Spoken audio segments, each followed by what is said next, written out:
সেদিন ছিল বছরের সবচেয়ে ঠান্ডা রাতগুলোর একটি। চারদিকে ঘন কুয়াশা, বাতাস ভারী হয়ে ঝুলেছিল, আর দূর থেকে মাঝে মাঝে শোনা যাচ্ছিল শিয়ালের ডাক। রাত তখন প্রায় 12:30। দুই বন্ধু আদিত্য ও রায়হান হেঁটে হেঁটে ফিরছিল এক অজানা গ্রাম থেকে।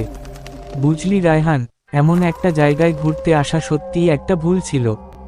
আরে ধুর, ভয় পাস না, আমরা ঠিক চলে যাব। এই পথটা একটু ফাঁকা, কিন্তু গুগল ম্যাপ ঠিক দিচ্ছে।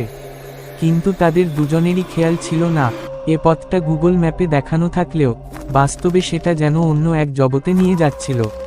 তারা সামনে এগোতেই বাতাস যেন আরো শীতল হয়ে উঠল। আরে কি হলো? ওটা কি?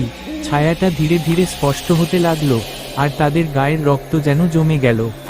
কুয়াশার ভেতর থেকে ছায়াটা ধীরে ধীরে এগিয়ে আসছিল।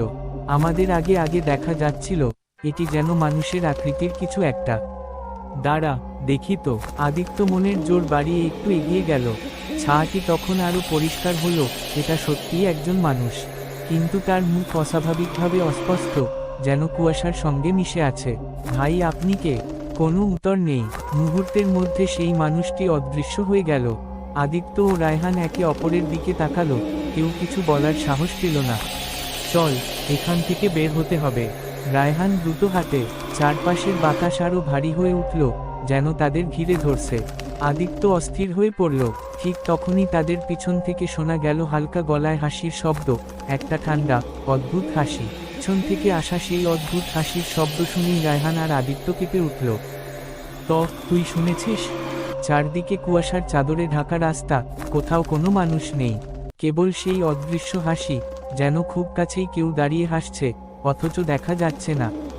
রায়হান এক মুহূর্ত অপেক্ষা না করে জোরে হাঁটতে লাগলো। হঠাৎ একটা ঠান্ডা বাতাস তাদের গা ছুঁয়ে গেল। চল, দৌড় দেই। আদিত্য আর রায়হান বাইক ফেলে দৌড় শুরু করলো। তাদের শ্বাস ভারী হয়ে আসছিল, কিন্তু কোথায় যাবে কিছুই বুঝতে পারছিল না। আর তখনই তারা শুনতে পেল পিছন থেকে কারো পায়ের শব্দ আসছে। তারা ধীরে ধীরে ঘুরে তাকালো। কুয়াশার ভেতর থেকে অন্ধকারে দাঁড়িয়েছিল এক ছায়ামূর্তি। এবার আর অস্পষ্ট নয়, পুরোপুরি স্পষ্ট। একজন মাঝবয়সী লোক, গায়ে ময়লা সাদা পাঞ্জাবি, পা খালি, আর চোখজোড়া একদম কালো। তোমরা এখানে কেন? লোকটির গলা ছিল ফাঁপা, যেন গুহার মধ্যে বাতাস বয়ে যাচ্ছে। আদিত্য ও রায়হানের শরীর অবশ হয়ে আসছিল। আমরা পথ হারিয়েছি, কোনো রকমে বলল রায়হান। লোকটি হাসল, ঠোঁট দুটো অস্বাভাবিকভাবে ছড়িয়ে গেল, যেন চামড়া ফেটে যাবে। পথ হারিয়েছ? এখানে তো পথ নেই। তারপর হঠাৎ করেই সে মিলিয়ে গেল, কিন্তু তার হাসির শব্দ তখনও বাতাসে ভাসছে।